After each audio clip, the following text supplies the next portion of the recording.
Zinc sulphate में sulphuric acid डाल दो, कुछ नहीं होगा, कुछ नहीं होगा। ये सल्फेट है, सुनेगा नहीं सल्फ्रिक एसिड की बात, कुछ नहीं होता है उसका। आप जिंक नाइट्रेट में दोगे सल्फ्रिक एसिड, थोड़ा हीट करोगे, ये नाइट्रेट तरह नाइट्रिक एसिड में कन्वर्ट हो जाएगा। उसने सॉल्ट को तोड़ दिया, डिकम्पोज कर दिया, उसकी नाइट्रेट पार्ट में H+ फ्यूज कर दिया, करके उसे नाइट्रिक एसिड में कन्वर्ट कर दिया। तो हीट कर रहा है, ये डिकम्पोज करेगा, नाइट्रिक एसिड हीट करने से डिकम्पोज करता है और ब्राउन कलर का फ्यूम्स मिलेगा। तुझे फ्यूम्स अच्छा नहीं मिल रहा है, इंटेंसिटी कम दिख रहा है, ब्राउन कलर थोड़ा फीका दिख रहा है, just put some copper turnings into it, the brown color will intensify. That's an indication of nitrate salt. I pick the salt, add some concentrated sulfuric acid, heat in the Bunsen burner.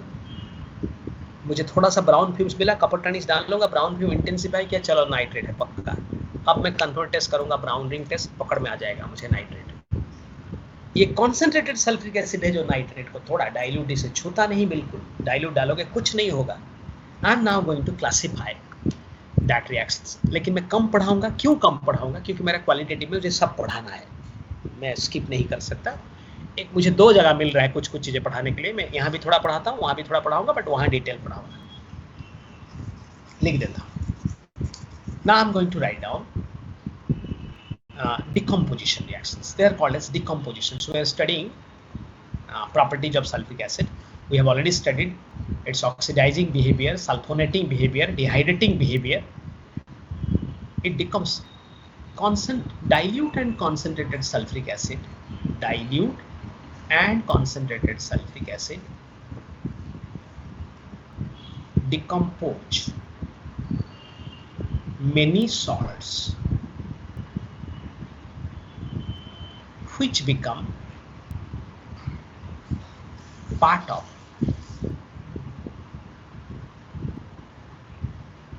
Qualitative analysis, जो कि qualitative analysis का part हो जाता है। Details in qualitative analysis 1-2 खाली पढ़ा देता हूं। ये मैंने लिंक छोड़ दिया आपको, मुझे पढ़ाना है, कोई रास्ता नहीं है मेरे लिए, उसको पढ़ाना ही है मुझे। तो मैंने क्लियर लिखा है dilute and concentrated sulphuric acid. Sometimes dilute, जो डाइल्यूट से टूटता है वो कॉन्सेंट्रेटेड से टूटेगा, वो बात भी सही है, बट जो कॉन्सेंट्रेटेड टूटता है वो डाइल्यूट से टूटेगा नहीं। For example you see zinc sulphite, you put just dilute sulphuric acid, बूंद करके डाइल्यूट सल्फ्रिक एसिड डालो ना, पूरा सल्फर डाइऑक्साइड की इफारवेसेंस आएगा। Zinc sulphate, water plus SO2, पूरा इफारवेसेंस आता है, बूंद करके गैसेस निकलेगा पूरा। ये डाइल्यूट से हो जाता है, you need not require कौन से सल्फ्रिक एसिड, बट मैंने लिखा zinc nitrate concentrated sulphuric acid चाहिए। अब तुझे हीट कर, जिंक सल्फेट मिले, HNO3 मिले, ये HNO3 डिकम्पोज कर जाएगा हीटिंग के दौरान, पूरा डिकम्पोज करता है। मैंने बैलेंस नहीं किया, लेकिन मेरा इक्वेशन पूरा कंप्लीट है, बाई प्रोडक्ट के साथ भी कंप्लीट है। H2O, NO2 और O2 मिलता है, ये ब्राउन है। आप चाहो बैलेंस कर सकते हो, नहीं करो, मत करो कभी, ये ब्राउन है। ये बट मैंने लिखा because this is concentrated, you should not forget this is concentrated. Dilute nitric acid not, nitrate salt is not decompose by dilute sulphuric acid. मैं लिख देता हूँ, नहीं तो कंफ्यूजन होगा, तुम्हें समझ नहीं पाओगे क्या लिखना चाहता था मैं। Zinc nitrate is not decomposed by dilute sulphuric acid, सुनता नहीं है डाइल्यूट सल्फ्रिक एसिड की। थोड़ा लैब जाने से ये सब थोड़ा ज़्यादा याद रहता है, आप थोड़ा स्ट्रगल तो करोगे पक्का। लैब जाने पे बच्चे बता देते हैं, क्लास में पढ़ाता हूँ ना, बच्चे बता देते हैं, आपको थोड़ा तकलीफ होगा इस साल। Zinc nitrate not decompose by dilute sulphuric acid. तो एक आइडिया मैंने दिया, ऐसा ही पढ़ेंगे आप। बाकी जो रेडिकल्स के बारे में कम से कम 10 रेडिकल्स मुझे ऐसा पढ़ाना है, डाइल्यूट कॉन्सेंट्रेटेड करके। 10 नहीं तो 8 सही, 8 तो होगा पक्का, नहीं 10 हो जाएगा शायद। हम क्वालिटेटिव एनालिसिस पे पढ़ेंगे, जो कि यहाँ में इंक्लूड करना नहीं चाहता। ये था मेरा सल्फ्रिक एसिड की रिएक्शंस। ड्राइंग एजेंट कर दिया है मैंने। Sulphuric acid the king of chemicals, sulphuric acid the king of chemicals, sulphuric acid is known as the king of chemicals. Industrial use बहुत ज़्यादा होता है। या हो गया मेरा सल्फ्यूरिक एसिड के बारे में मुझे कुछ पढ़ाना था तो मेरा हुआ। ठीक है, हम बहुत कुछ पढ़े सल्फ्यूरिक एसिड के बारे में। अब ना मुझे ऑक्सी एसिड्स ऑफ सल्फर बोल के मुझे कुछ स्ट्रक्चर सिखाना है। क्या मैं पढ़ा रहा हूँ आपको, मैं ये एनसीईआरटी वाला थोड़ा दिखा दूँ आपको। ये जो सल्फ्यूरिक एसिड की मैन्युफैक्चरिंग यहाँ चल रहा था कॉन्टैक्ट प्रोसेस से, इन्होंने प्रॉपर्टीज में कुछ फिजिकल प्रॉपर्टी लिखा, आयनेशन कांस्टेंट के बारे में लिखा है। ये वो क्लोराइड नाइट्रेट सॉल्ट की डिकम्पोजिशन बता रहे हैं सल्फ्यूरिक एसिड से। यही मैं बता रहा था आपको, मैंने नाइट्रेट से लिखा जो कि डाइल्यूट नहीं होगा, डाइल्यूट से नहीं होगा। फिर डिहाइड्रेटिंग एजेंट लिखे, यहाँ लिख दिए पूरा शुगर चारकोल बना। ये कॉपर के साथ कौन से सल्फ्यूरिक एसिड की रिएक्शन, जो कि सल्फ्यूरिक एसिड की ऑक्सीडेशन रिएक्शन से you can extend the idea to sulphur and carbon करते हुए उन्होंने यहाँ पे कुछ nations industrial strength can be judged by quantity of sulphuric acid produces king of chemicals. तो petroleum refining, manufacturing, pigment, detergent industry, metallurgical applications हम 2-4 लिख देते हैं, नहीं तो पेट्रोलियम रिफाइनिंग, डिटर्जेंट इंडस्ट्री लिख देते हैं। यहाँ मैंने साइड में कुछ एक्स्ट्रा लिखा था जब पढ़ाने के समय। ये वही बात है जो मैंने आपको सिखा, sulphuric acid can act as an oxidising agent, sulphur agent, dehydrating but never as reducing agent, never. और ये ड्राइंग एजेंट की रिएक्शंस कुछ लिखा था, सल्फोनेटिक एजेंट की कुछ रिएक्शन लिखा था, ऐसे करके तो मैंने पढ़ा लिया सब कुछ। ठीक है, हम चलेंगे।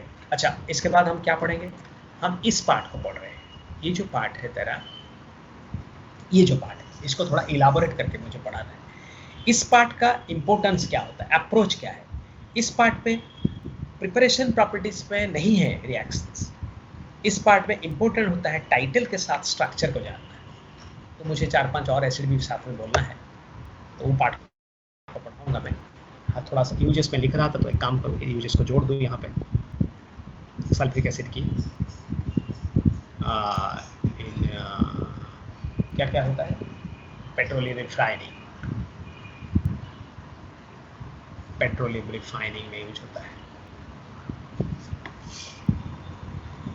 ठीक है, छोड़ देता हूँ। ओके, अभी हम पढ़ेंगे oxy acids of sulphur. Oxy acids of sulphur, यहाँ मैं बहुत सारा पढ़ा हूँ, जैसे कि sulphuric acid,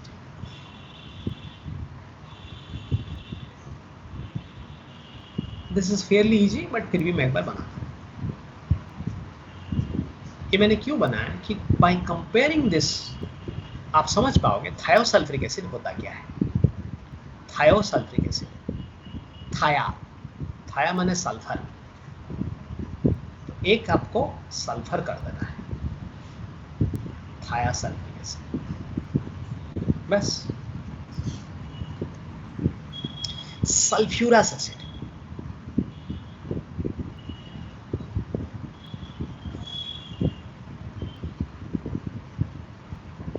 H2SO3, thiosulphurous acid करूं तो उसे सल्फर कर दूंगा, डाई, और पायरोसल्फ्यूरस एसिड,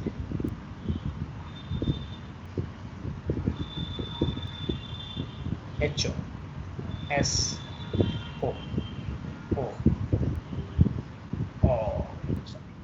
SO, डाई और पायरोसल्फ्यूरस एसिड इसे कहते हैं, पायरोसल्फ्यूरस एसिड। पायरोसल्फ्यूरिक एसिड ये डिफरेंट है, HO, S double bond O, double bond O, S double bond O,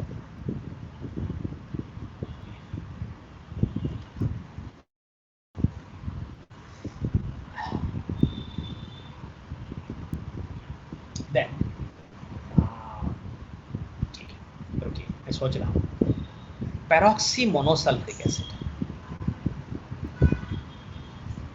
peroxy monosulphuric acid, जिसे कैरोस एसिड भी कहते हैं, कैरोस एसिड भी कहते हैं। ये HO,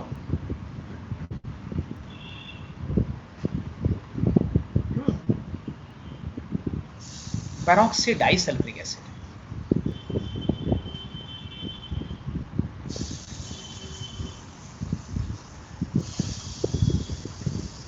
इसे मार्शल एसिड भी कहते हैं।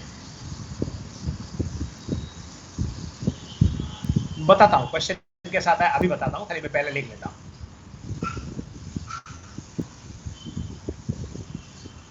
मार्शल एसिड में ना पेरोक्सी लिंकेज है। नेक्स्ट, रुक मैं सोच रहा हूं, टेट्राथैनेट ना, अच्छा सोच रहा था कुछ। टेट्राथैनिक एसिड,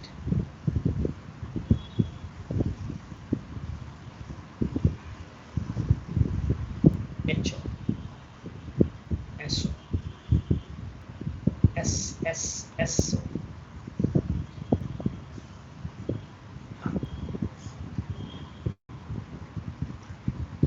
अब क्या हुआ देखा, तो किसी भी बुक उठा ले, तुझे ना क्वेश्चंस मिलेगा, ऐसे ही कुछ भी लिखा होगा यार, H2O2 माइनस कुछ भी लिख देता है, H2O4O6 माइनस, ऐसा आंस भर देगा ऑप्शन के अंदर, पूछेगा कहाँ SOS लिंकेज है, कहाँ SS लिंकेज है, sulphur sulphur linkage, sulphur oxygen linkage कहाँ है, पूछेगा।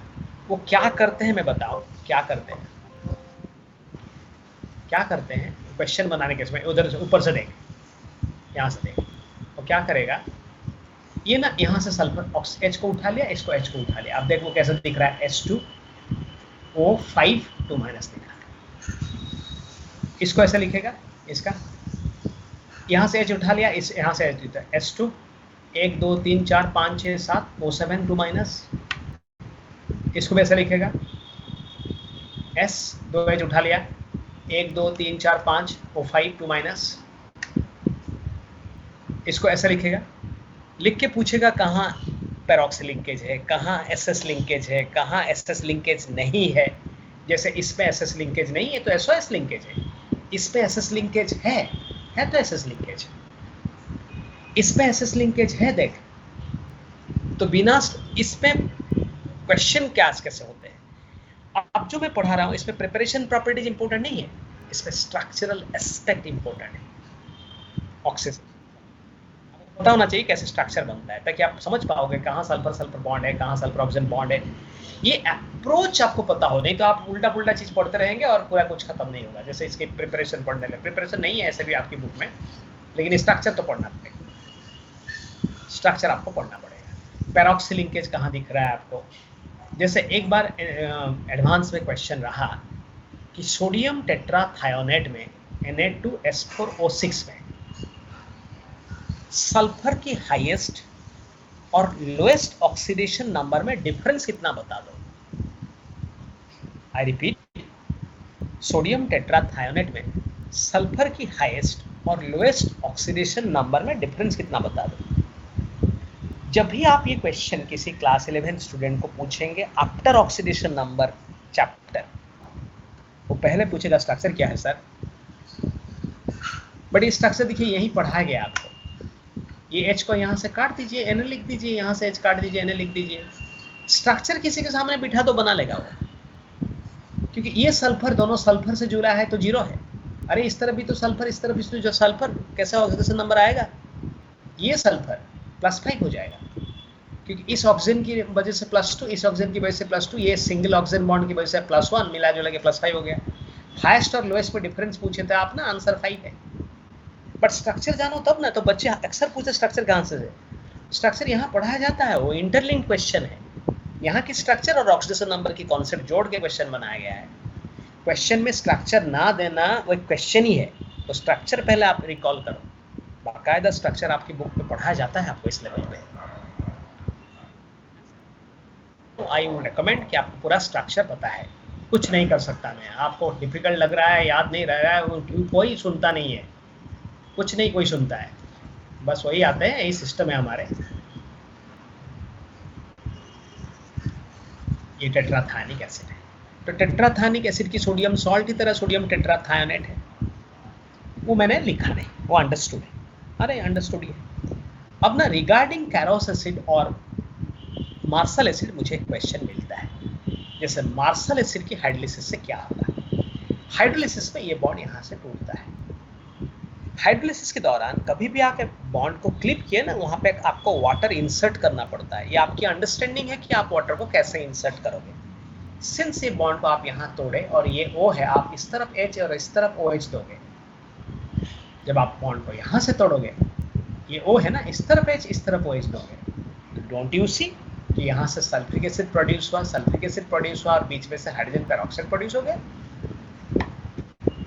1 mole of Marshall's acid on complete hydrolysis produces 2 moles of sulfuric acid and 1 mole of hydrogen peroxide. On partial hydrolysis, अगर एक करूँ hydrolysis, you can see क्या produce हुआ, peroxy monosulphuric acid produce हुआ, यही एसिड प्रोड्यूस हुआ और यहाँ सल्फ्रिक एसिड प्रोड्यूस हुआ। इसको अगर फर्दर हाइड्रोलिसिस करोगे या इसको भी बोल सकते हो आप, हाइड्रोजन पेरोक्साइड प्रोड्यूस होता है। ये पूछते हैं क्वेश्चन, सेपरेटली लिखा देना है, नीचे लिखिए आप।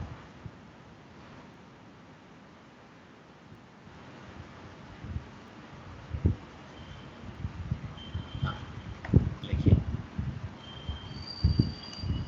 पेरोक्सी मोनोसल्फ्रिक एसिड ना, peroxy disulphuric acid on partial hydrolysis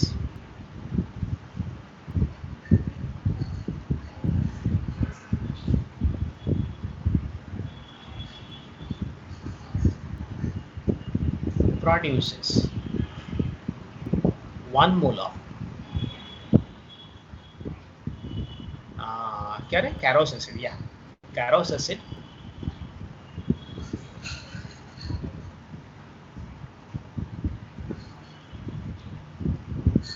on complete hydrolysis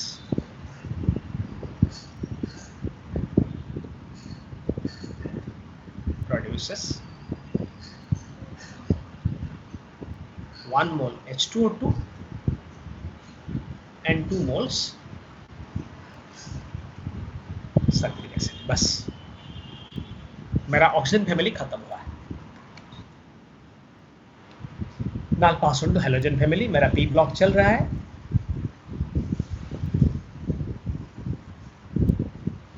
आप केयरफुली देखिएगा, बहुत कुछ पढ़े आप, छोटे छोटे करके बहुत सारी चीजें पढ़े हैं आप। वो सल्फाइड की कलर से लेकर bleaching temporary permanent reaction, sulphur dioxide की एसिडिक प्रॉपर्टी, H2S की acidic property, sulphur dioxide combination reactions, oxidation reaction, दोनों रिएक्शन, H2S की खाली reaction, sulphuric acid dehydrating reactions, बहुत कुछ पढ़े, छोटे छोटे पॉइंट जोड़ोगे ना, बहुत सारा चीज़ पढ़े। बट यही हमारे कॉन्टेंट्स है, 2-4 बार आपको पढ़ना तो पड़ेगा, एक बार से कुछ नहीं होता है। मेरा हमेशा सुझाव है कि पहली अटेम्प्ट में कभी याद रखने की कोशिश मत करना, you are only wasting your energy and emotion. 3-4 बार पढ़ने के बाद थोड़ा माइंड ट्यून होने लगता है, इसके बाद आप समझ जाओगे कि कुछ आपको याद अपने आप रह गया है, कुछ आपको याद नहीं रह रहा है या आप फ्रीक्वेंटली भूल रहे हो, उनकी छोटे नोट बना लोगे तो आपको फायदा